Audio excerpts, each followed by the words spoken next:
If you had a chance to read through Rolondo's biography through the church communications, you'll see that it was incredibly extensive. I was just telling him, there's so much there. It's so impressive. And Rolondo has been in the Claremont area for 6 years, and you can see how involved and invested he is already. So he works as the Senior Director of Project Management for Pomona College, and that means he leads all the technology-related projects for the college. He serves as the coordinator of the Technology Student Worker Program and on the Pomona College President's Advisory on Diversity. He's a member of their Strategic Planning Committee, and he's also a board member at the Claremont Educational Foundation and an author of several articles, which is how we connected to him when Peggy Perry, who helps with our Adult Education Board, read his op-ed in the Claremont Courier about creating a more inclusive Claremont. And we were just so impressed, found out that he was one of the police commissioners here in Claremont. And Pastor Jen and I went to one of those recent police commissioner meetings, and there were a lot of community members there that shared about their experiences with the police in Claremont, shared some really sad stories and heart-wrenching stories. And we were really impressed that the police commission took the time to listen to those stories, reflect back what they heard to make sure people understood they were being listened to, and then spent over 6 hours taking concrete steps to try to make Claremont a more inclusive and safe place for everybody. And so we were impressed with the work, and particularly with Rolondo's article. And so we wanted to invite him here to share a little bit about what led him to be part of the police commission, some of the work that they're doing, and some of his vision for how we can all be part of creating a more inclusive Claremont. So please welcome to our Zoom call today, Rolondo Talbott. We're so honored to have you today. Oh, thank you so much. I really appreciate you inviting me to this forum, and I realize I always get more exhausted every time I hear my bio read. So I'll make sure I take a nap after this. But no, thank you for having me. Thank you to everybody who's joined on and is participating in these conversations. I want to send a special thank you to Peggy Perry. I think she's on. For reaching out after reading the article and a lot of the nice things that she said. I think, you always struggle with putting yourself out there like this in a very personal way. And I think for me, it was one of those things where, I didn't see kind of my experience and kind of what I was thinking and going on being expressed publicly. And I think that was really sort of the nexus for why I wanted to put something out. But I was also, concerned that it wasn't going to resonate with people or that there might be some adverse reactions. And, when I received Peggy's email and then subsequent conversations with Pastor Jacob and Pastor Jen, I just, it felt like, this was a really good opportunity to have those kind of conversations. And I just want to commend your leadership, Pastor Jake and Pastor Jen, and the congregation of UCC and putting something like this together and having these type of conversations. So I think that's amazing. Thanks, Rolondo. Yeah. So would you mind, sharing with us about who you are and what brought you to Claremont, why you decided to serve on the commission, and why that sort of work was important to you? Yeah, totally. So I am, well, as you read in my bio, we've been in Claremont, my family and I, for the past almost 6 years. And I think we came to Claremont for a number of reasons. I think Claremont has Claremont's one of those cities where you've either never heard of it, or if you have, you rave about how amazing it is. And so I think that was sort of what drew us to Claremont. My wife is from the Covina area, so she always knew about Claremont and kind of all the amazing things that are happening here. But I think, just the reputations of Claremont schools, and it's been this business-friendly community. My wife closed down her law firm in Los Angeles and opened one here in Claremont because, I think it felt like the right place to be, and she could really serve the community. I was at the time still commuting to Hollywood when I was in the entertainment industry. So having access to the Metrolink, things like that just was what really drew us sort of to Claremont. And I think kind of my background and the way I grew up, the idea of, being of service to the community, being invested in the community was always something that I just, learned from a young age. My dad was a 30-plus year retired police officer in West Los Angeles in the Santa Monica area. And so seeing him serve the community and he's still actually serving his community was just something that was sort of ingrained in me from a very young age. And then also, I think, being a person of faith and growing up in the church and my mom taking us to church every day, I think I really, scriptures like Luke 6:38, give and it shall be given unto you was sort of ingrained in me as well. And I give up time or give up service or whatever that is was a very crucial piece of my upbringing. And so, coming to a place like Claremont was, I sought the opportunity to give up myself and up my time, which I think was also something that was very important to me. Also being a veteran, I'm a third generation Air Force officer and disabled veteran. And so serving, the country and those type of things was just, it's just part of sort of second nature. And so I think when we got to Claremont and sort of, got more ingrained in the community, it was really looking for opportunities to serve. Where could I be most impactful for the community? Where could I, do some good, maybe make some positive changes and things like that. And I think for me, a big piece of when I do look for those type of things is where I look for representation. And it's really kind of hard to explain how much representation matters. My whole entire childhood and professional life, I was always, one of one, men of color and whatever my places of employment or in the schools, or one of very few. And I think the impact that has where you don't see somebody who looks like you, even if you're in a room full of people who maybe agree with you ideologically or in the same socioeconomic situation, even have the same education level, there's just something about the lack of representation that kind of affects you, especially as a person of color. And I think, in my life, having those negative experiences where I was the only person in the room or was the only person there, you over time sort of build up this defense mechanisms and these sort of a level of anxiety about those type of situations. And so I think that was something that I've experienced my whole entire life. But I've learned to deal with it over the years and learned how to sort of be comfortable in those spaces. And so, coming to Claremont, I think my big goal was where was the lack of representation and combining that to where I think I could do some good if I were to join that. And I think really that the police commission sort of stood out to me as a place where, maybe I could do some good, help affect some change, but also be representative in a place that maybe didn't have as much representation before I got there.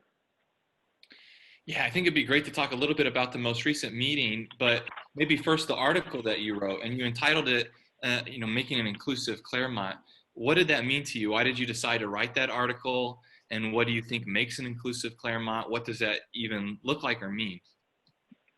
Yeah, I don't have all the answers, and I think when I wrote that, I think it was really just a way to sort of express what I was sort of feeling. With everything that was going on, from the killing of George Floyd to the protests that we've seen in the city, I saw it as an opportunity where Claremont was ready to have some of these kind of conversations. I think these conversations have happened in the past, but I think now was an opportunity to sort of not only have these conversations, but take action. I think one of the things I talk about in the article is, it's great to have these conversations. Let's take the next step. Let's take action on these conversations. And I felt like now was like the right time to sort of have these conversations and then move forward and take action.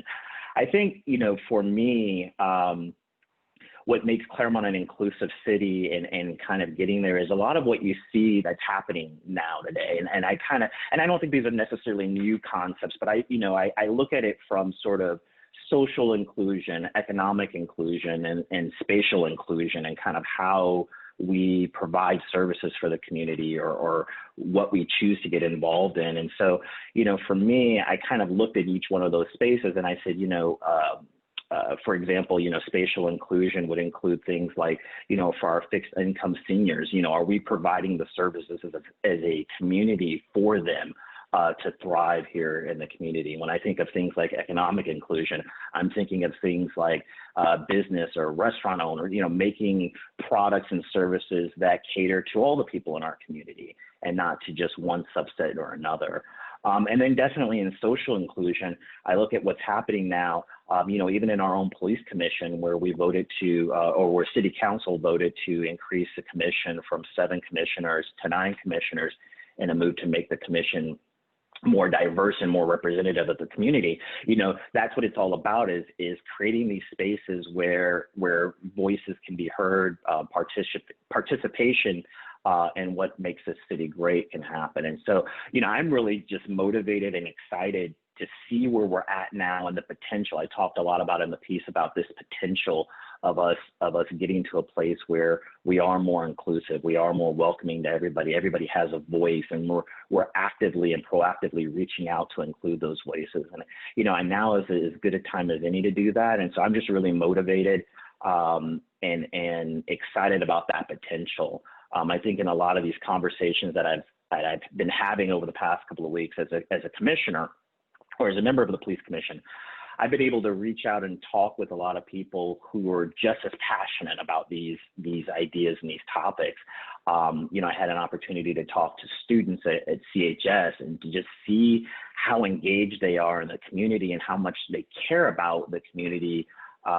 It was just inspiring. It made me hopeful that when my children are their ages, that they'll be just as engaged. So, there's a lot of good things that are going on right now. And I think really now is the time to sort of capitalize on that, make the changes that we need to in order to move this city forward, but do it together and find ways to have these type of conversations and come to a place of understanding. Yeah, it was incredibly impressive to attend protests around this area and to see so many of them led by high school and college students who kept them very well organized, had an incredible voice in them. And I couldn't have done that as a high school student. I don't know that I could have put myself out there and had been so vocal and passionate about these issues. So I just, and especially in nowadays where, we're on our phones and, everything else is grabbing our attention, to see these students and other people in the community so engaged, it makes me hopeful and it makes me excited. And it was a really interesting juxtaposition to be reading online comments about how the protests were going to be full of people looting and setting everything on fire. And then you show up and it's high school students with white roses. And you see that the narrative of fear was really prevalent in this area. Now, this as a church, we're really rooted in Claremont. We've been in Claremont for 129 years.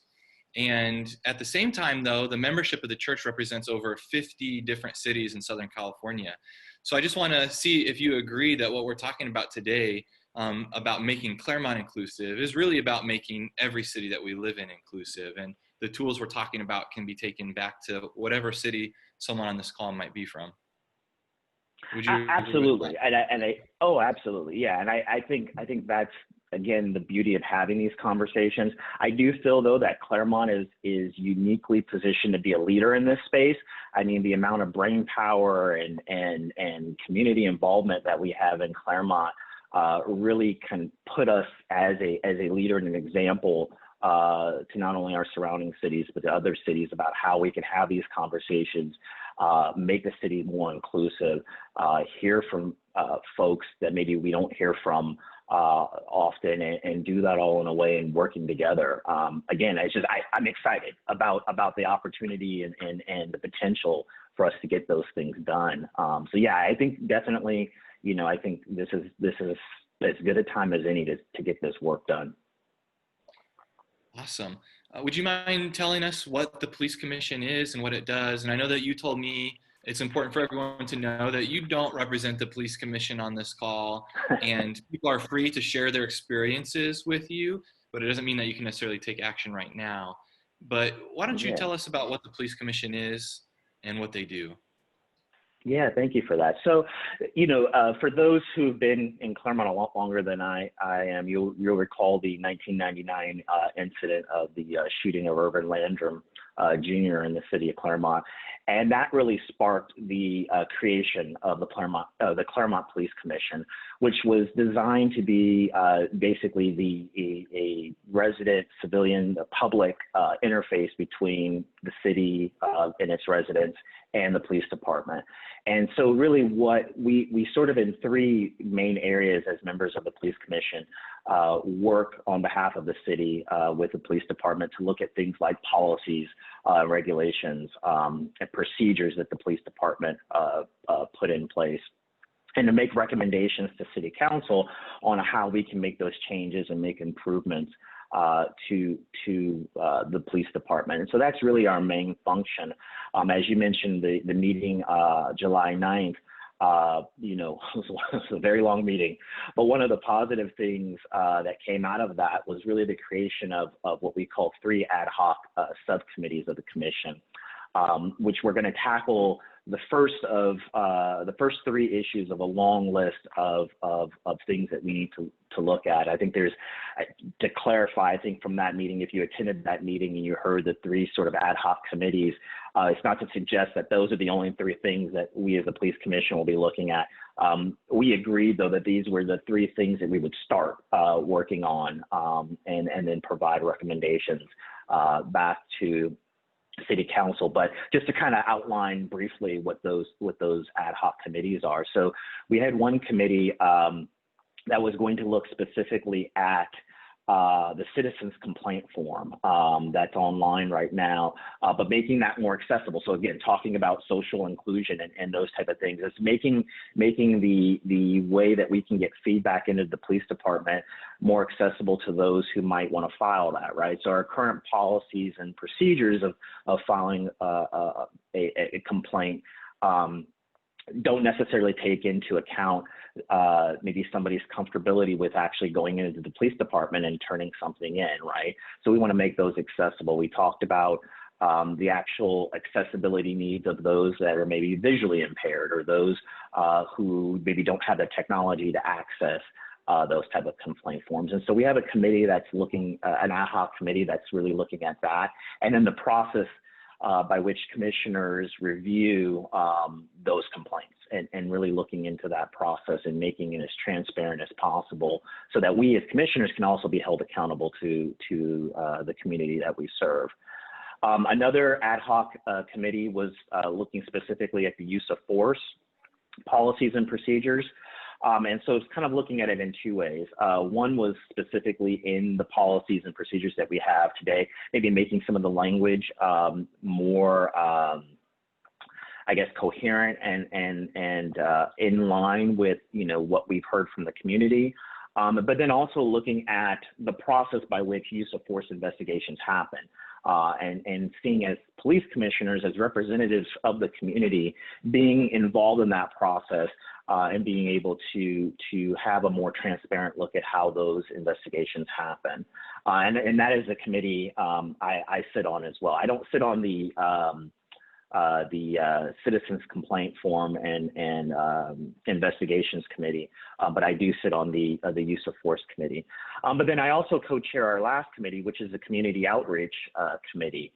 And in that particular committee, what we're looking to accomplish is really building relationships with the committee, or with the community, and really educating the community on what the police commission does and who we are. I constantly run into people that didn't even realize we had a police commission. So it's part of that is educating the community on what we do.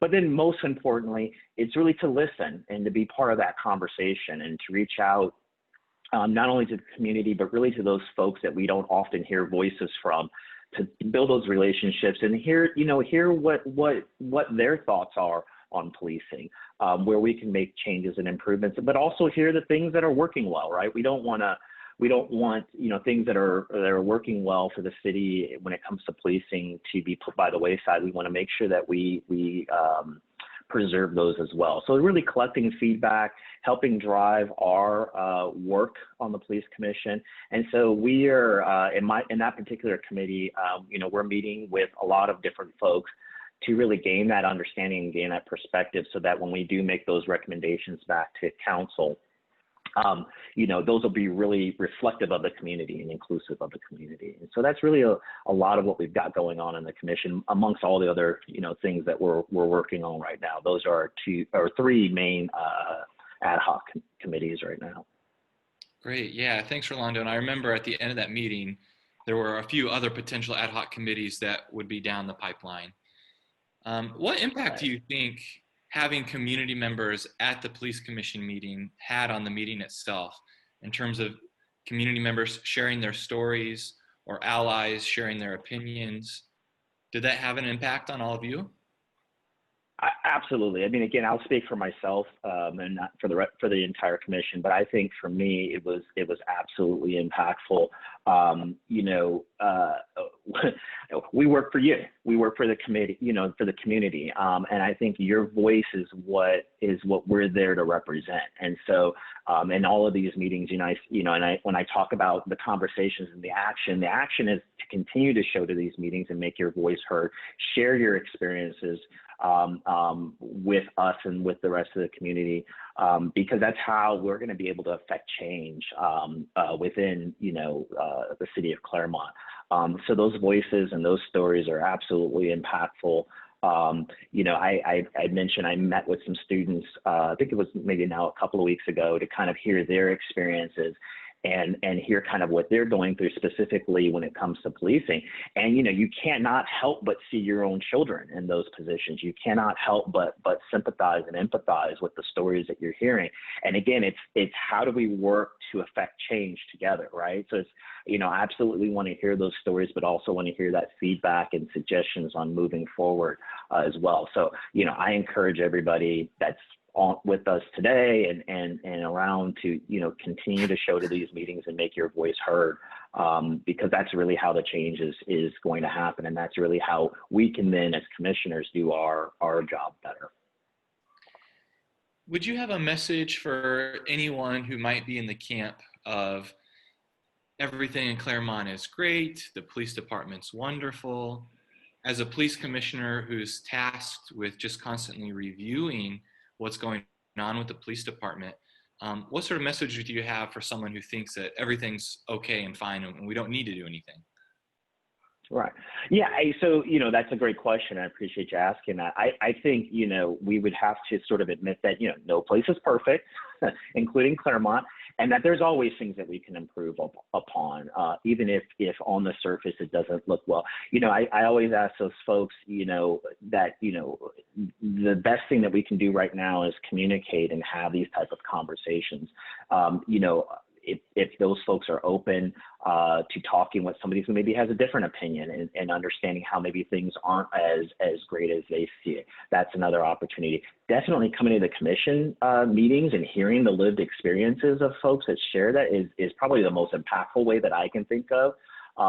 But also on the opposite side is, share with us what you think makes, why everything is okay. And we can take a look at it and have those kind of conversations. But I think really it's about dialogue and having, and being open to understanding different perspectives. Even myself, being in the position that I am, having these conversations and hearing these lived experience, I learn something new every time I have one of these kind of conversations where I think that maybe, there wasn't an issue in this particular area.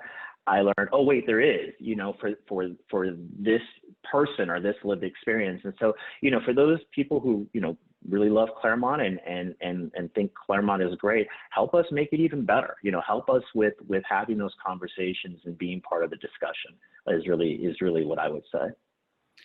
Yeah, thanks for highlighting the need to just listen to lived experiences of people, because maybe one person's perspective of what's good isn't another person's perspective. And I think you actually highlighted that in your article, where you used a phrase not a lot of people are using, all Black Lives Matter, which, if you haven't heard that phrase, is a way to try to get at the intersectionality of Black trans lives and Black gay lives and Black female lives. and how it's a lot more complicated because there are so many different forms of oppression within our society. And it's really important to highlight that, you know, every single kind of Black life matters. So thanks for highlighting that. Would you have anything to say about how we can maybe keep our eyes open to those intersectionalities? Yeah, I think, obviously that was very intentional for me to put that in the piece, because I think even within, my circles, we struggle with that concept of all Black lives matter, because you do, it is easy to just, latch on to whatever the largest, whatever that is, and promote that. And so, I do think it's important that, and especially in our community at Claremont, to understand that that being Black is not a monolith, right? It's not just one type of thing. There is a lot of intersectionality. And it was meant to be sort of a point for dialogue, to have more. What do you mean by that? Well, let's talk about as those different intersections that you just highlighted are. Let's talk about how maybe Black trans lives are a little bit different, and what they're going through. And again, you just mentioned before, and I've mentioned it too, it's listening to those lived experiences. How is just your experience, in existence within Claremont, or just as a person, different from mine, as two Black people? How are they different, and how can we come together? So, I think it's really key as part of that conversation. And it's one, that hopefully doesn't get lost in all these, in what we do to move forward. Yeah, great. People who are on this call, a lot of people in the church who aren't on this call, and I see that there are community members. So glad to have everybody here. I think we're here because we want to be mobilized as best as possible to affect change, to make our cities better wherever we might live. So what advice do you have going forward from this point in terms of kind of concrete actions that we might take, especially for those who might be quarantined and high risk and can't leave their shelter in place right now? What can we be doing as a community and other cities to keep making our places more inclusive?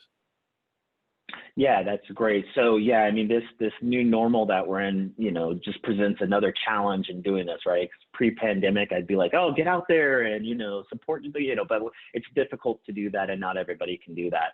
I think if there's one thing that I can leave is, make your voice heard, right? So we have these commission meetings, we have city council meetings.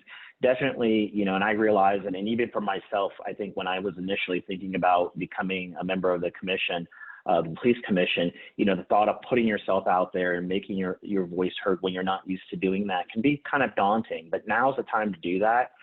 Now is the time to be heard and put yourself out there. And so really getting involved, attending these meetings, making your voice heard, is one very crucial way of doing that. We have availabilities on commissions.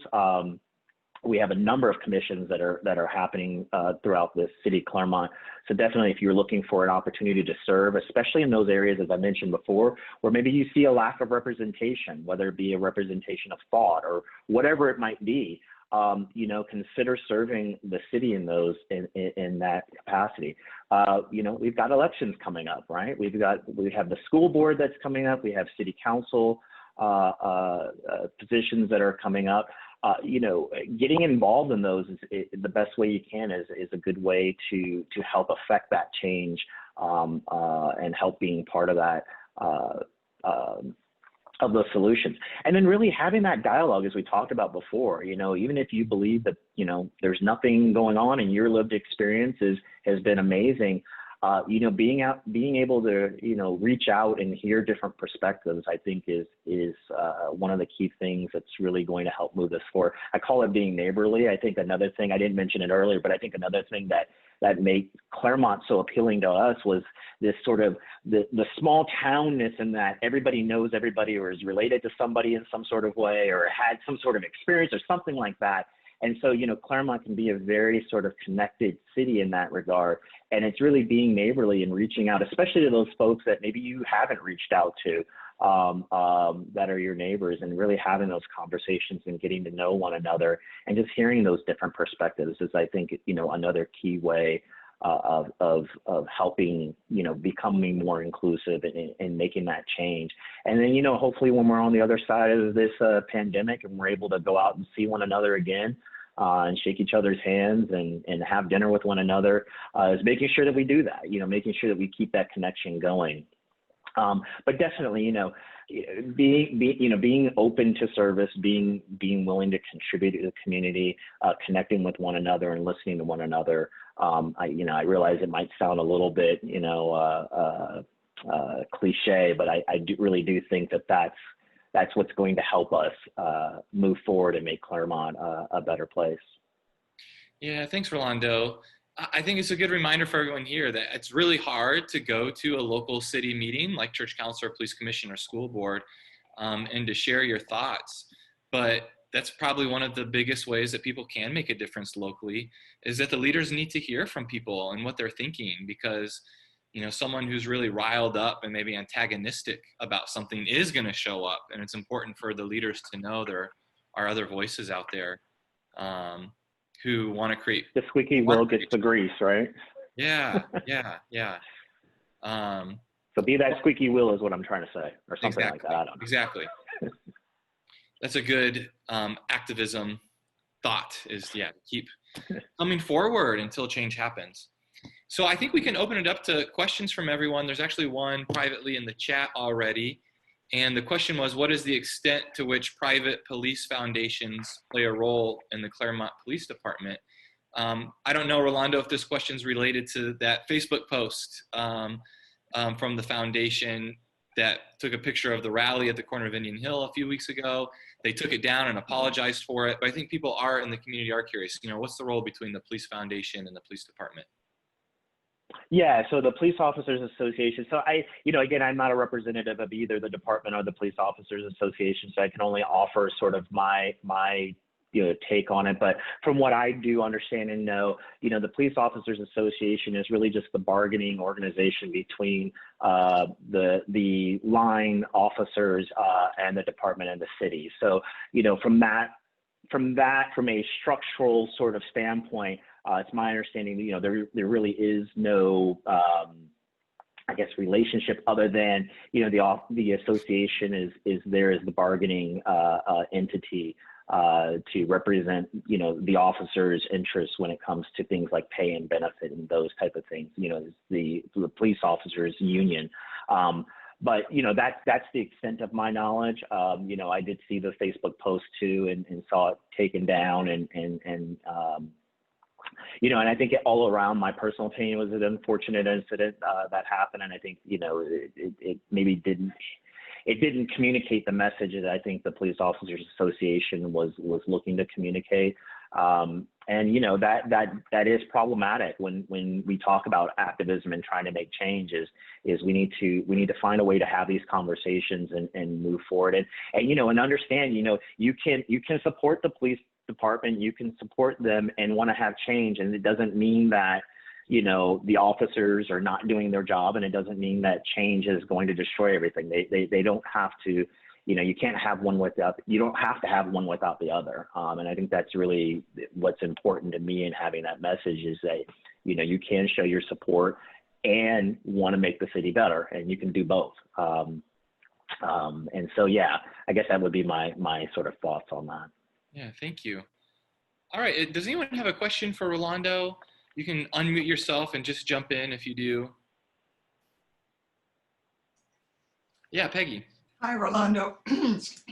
Excuse me. Thank you so much for being with us today. I really appreciate that.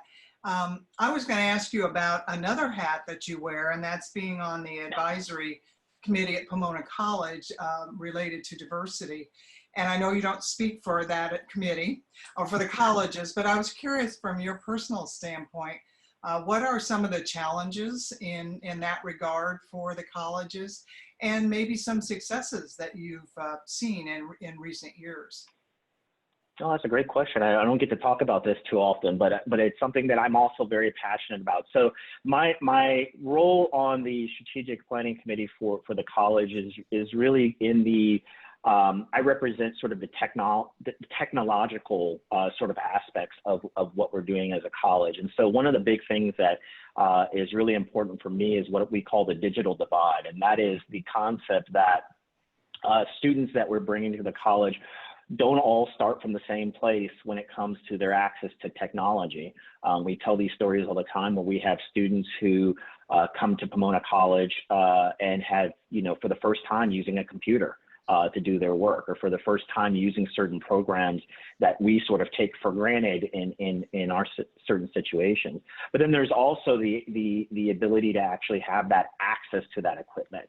We've had students who've had to do papers on their cell phones because they don't have a laptop or an iPad and things like that. So that equity work is really what I'm focused on, and it's really sort of leveling that digital divide. And so what's actually been amazing since the colleges have made sort of this decision to go online in the fall is that's really opened up my ability to work with my colleagues to really close that digital divide. And it's really, it's amazing how, these things happen. We're in the midst of a pandemic that's so horrible. There's this tremendous opportunity for us to close an equity gap that might have taken a lot of funding and a lot of conversations and all those type of things prior. But in the face of this pandemic has really given us an opportunity to not only ensure that students have the equipment that they need, but the training that they need to use the software that we have on there, and really the support to then thrive in this new normal. So there's a lot of work to do in that space. I think there's still some equity issues that we need to tackle in terms of that's larger than the college, but just in terms to technology. We have a lot of students who even though the college has provided them laptops and hotspots, are living in areas where they don't have very good cellular coverage, or there's not, reliable internet access.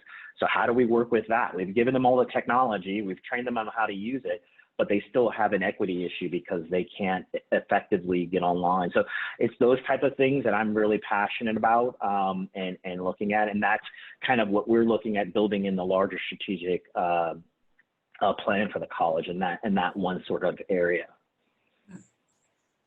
Thank you.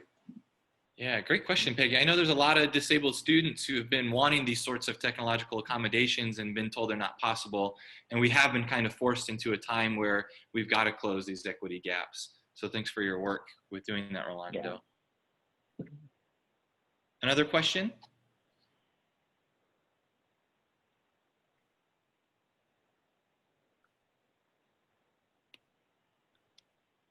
You can put it in the chat too, if you'd like. Hi, Rolondo. Hey, Bob. So you and I have had a lot of private conversations about the role of the police as it relates to the youth in our community. And I called recently for a review of the school resource officer position at the police commission. But I'm also just really interested and excited to hear you talking about relationship building. And I'd like to hear what your thoughts are about building positive relationships with our community's young people. Oh, gosh, yes. I think if anything that, I talked a little bit about the meeting that I had with the students a couple of weeks ago. And I mean, again, it sounds cliche, but they are our future, and seeing how engaged and involved they are, it's awe-inspiring to me. It's funny because this particular meeting that we had with CHS students and students from the web schools, it was scheduled for an hour, and about the hour and 10-minute mark, I'm kind of looking at my watch like, okay, are you guys, I want to hear you out, but they were just so grateful to be heard that, and so in a way it was sort of bittersweet because it was amazing to see how engaged they are, and we're having these very thoughtful conversations with us, but then you realize they aren't often given the opportunity to be heard or taken seriously. And they were just relishing in the opportunity that was presented to them. So I pledged to them at that time that we were going to keep this conversation going. And I think, Bob, I even mentioned this to you, but for everybody else, the students were really interested in inclusion conversations and diversity conversations. And so, having the resources that I had at the college and my involvement there, I was like, hey, let's set you up and let's set up some meetings with folks that do nonprofits and can speak with you about diversity and inclusion work. So that is a huge investment that I think we need to make in hearing them and hearing their lived experiences, which again, I mentioned earlier, you cannot help but put yourself and put my children in their space and to hear their experiences. So I think going forward, that is going to be a key thing for me, is really hearing and hearing, having and creating those spaces where their voices can be heard. I think is going to be tremendously impactful for the future of the city, but also giving us that perspective that isn't oftentimes considered.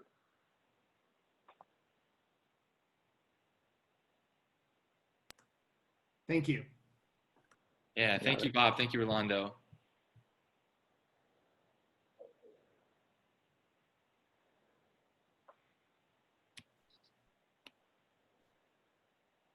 All right, we have a question in the chat here from Nikki. Can you share your thoughts on the defund movement and how that relates and applies in our city and community? Important question, and from what I understood from the meeting, the idea of a social worker at the police department was one of the future ad hoc committees. So could you talk to that, the defund movement, how that relates to our city and community? Yeah, absolutely. So again, speaking in my own opinion and not representing the commission, I think, defund can really have a lot of different definitions.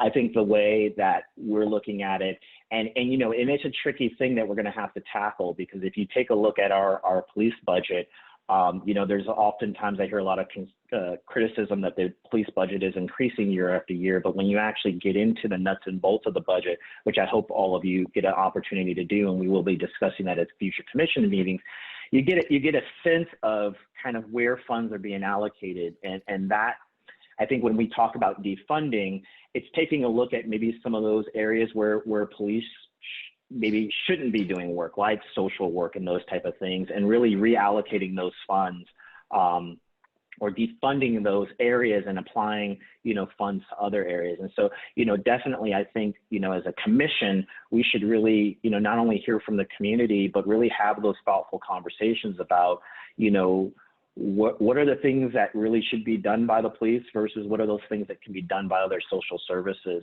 And again, Claremont is really uniquely positioned with the amount of resources that we have and the amount of commissions and things that are looking into these type of things, and diverting more funds and helping them move those conversations forward are really how we're going to make lasting and impactful change. So definitely, I think that is something that's on our agenda to talk about and to get in and deeper and really look for, the community's input on where, we can make some of those changes. But yeah, I think it's a very important piece. And I think there's opportunity there, especially within our schools and within, our social services. There's really a huge opportunity now to make an impact and really move the city forward in those areas. So again, it's something I'm excited and passionate about, seeing where we can do a lot of that good. Yeah, that was a topic a lot of people spoke to at the meeting, was where's the funding going? How might it be reallocated? And a related question in the chat is, could you talk about how the police commission is dealing with mental health, especially in the regards to the use of force, in regards to that intersectionality of Black individuals with mental health challenges and how use of force is applied there? So could you talk about mental health? Yeah, no, that's a great question. Again, you sound like a broken record. There's something I'm very passionate about is mental health, especially, this is Black and Indigenous people of color Mental Health Awareness Month, or just passed.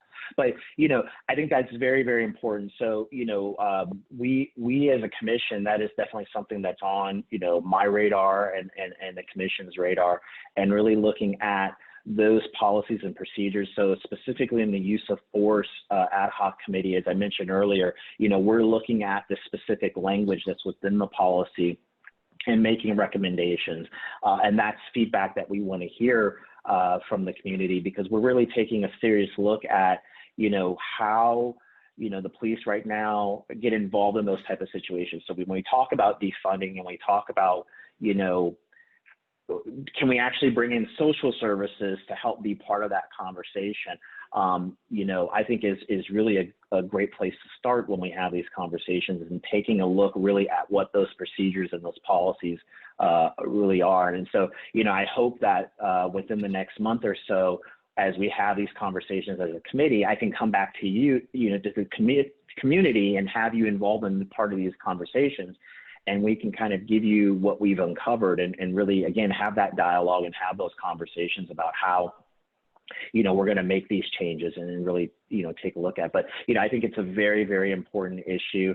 I've had my own personal experiences at the colleges in helping, specifically men of color with their mental health challenges, and as it relates to the Claremont Police Department. And definitely, I think there's some things that we can do a lot better, and sort of making, really providing the services that people need. And so, yeah, that's something I'm really looking forward to getting into more. Great. We have time for another question. People are putting some great questions in the chat. Can you give a brief explanation of what happens when someone files a complaint with the police department? Do the police see that first? Is there a way that it goes beyond the police? Just so there's some sort of accountability. Yeah, so that's a great question. So to kind of give you just a high level overview of how that happens. So yes, the police department does do the intake of the complaint form. And there is and I believe this policy is online as well, so you can look at it more in detail. But essentially what ends up happening is that there is an investigation, review of the statement of both the complaint, and if the complaint's about an officer, also their statement as well. As commissioners, we're brought in to review all of that material, and to take a look at, what the complaint had to say, and what the officer or whoever else was involved has to say. And then we are then able to give our recommendation as to the outcome of whatever that complaint alleges. And so I think in one of and I don't want to speak for them, but I believe in one of our ad hoc committees, one of the things that we're looking at is one of the things that ad hoc committee should be looking at, or hopefully we'll be looking at, is, how can we make improvements to that process to make it maybe a little bit more transparent and, as I mentioned before, accessible. Obviously, there's things that, because of confidentiality and because of the way the system's worked out legally, there's things that we can't talk about in the public forum, but really making sure that the process is well understood, making those improvements in the process where we can make those.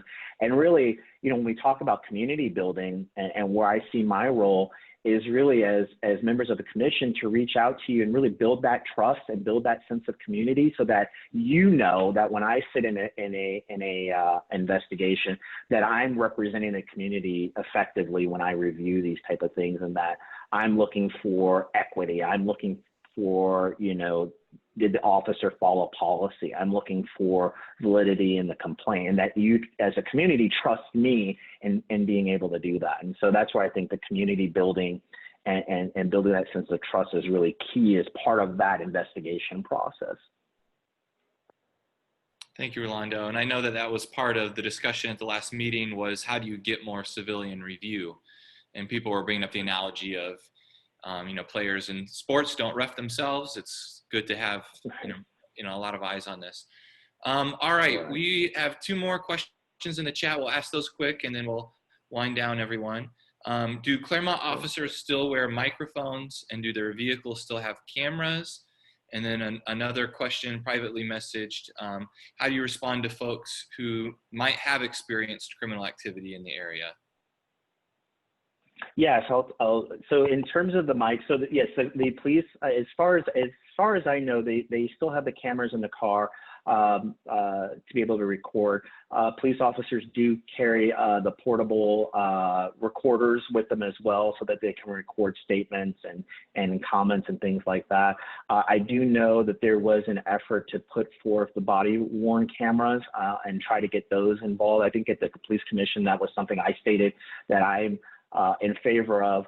but clarified that, I don't think it's a single, solution. I think there needs to be policy changes. There needs to, have the cameras in the cars. There needs to be other things that are part of it, but definitely I think the body cameras, even though that there is evidence, and there is research out there that suggests that the body cameras don't always give an accurate portrayal, but I think that's a great tool and a larger toolkit to kind of provide that transparency. But yes, they do have that ability to record, and that is stored, and those are specifically reviewed, especially when there's complaints that are filed against officers. And I'm sorry, I think the last question was, can you remind me again what that last question was? Do you have a response to people who may have experienced potential criminal activity in their area?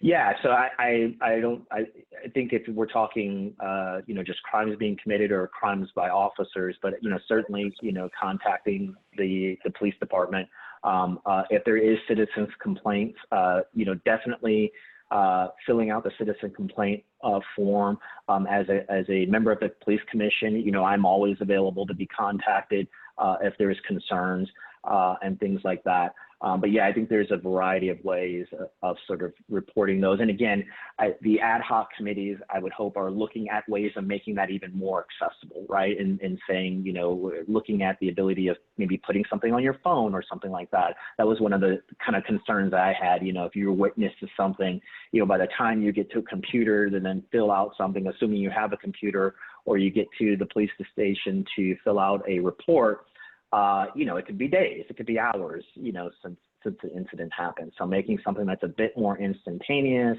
and accessible to the community, I think is something that they're looking into. Wonderful. Thank you, Rolondo. Everyone, we are having a long overdue societal reckoning with our sin of racism in this country, and realizing that we can't just talk about this in cycles, that it has to be an ongoing conversation, because it's going to take a lot of work to make improvement and affect change in our community. And we're so thankful for all of you for being committed to that, of putting our conversations into action. We're thankful for community leaders like Rolondo, who help us lead the way and help us engage with these topics. And I hope that you all have seen in this conversation that just doing little things at a local level can make change for our community, and it can make change for people whose lived experiences are potentially different from our own. So thank you for everyone being here today. And if we could just give some sort of digital applause for Rolondo. There we go.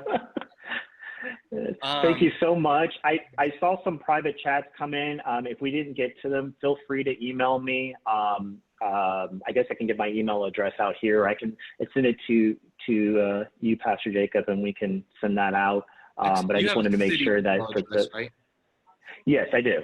Okay. Yeah, so it's just R Talbott, so RTALB as in boy, OTT, and then that's at ci.claremont.ca.us. So it's very long. I can send that out, maybe put that in the chat or something like that. But I saw a couple of messages come in, so I wanted to make sure I got back to everybody who put something in the chat. But thank you so much for this opportunity. I know there's a lot we could talk about more. Maybe we'll have another opportunity to do this in the future, but thank you so much for being part of this conversation and continuing to be part of this conversation. And I hope to hear from you or see you in person soon once this is all over.